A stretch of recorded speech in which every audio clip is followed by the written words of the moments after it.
Seguinte. 10. Com 4 pontos. Ficaram o Luiz. É que nem telecena, quem faz menos também ganha um. O Marcelo. O Leandro. A Paty. E a Melissa. Ficaram com 4 pontos. Com 5 pontos. Assistente de palco. Com 5 pontos ficaram Fernando, Vera, Rafa e Jaque.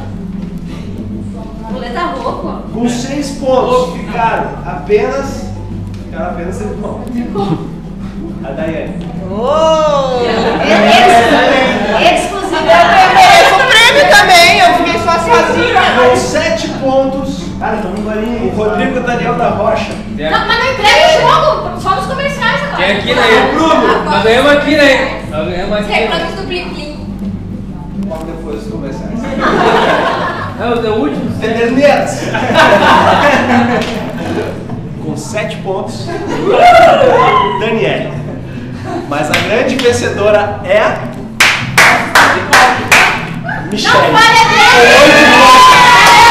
Se pegar a pontinha e tirar de graça os resultados, vamos testar, resultado. Eu vou processar. Eu vou na casa. Milionário. Prêmio milionário. O meu pai depois que ia ficar no caixa, é claro.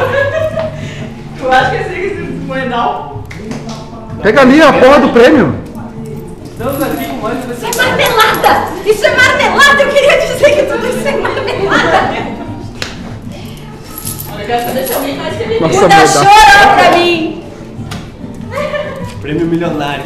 Oi, vem pra Ô, cá. Michele, tu ganhou no Bookmaker ou no bicho?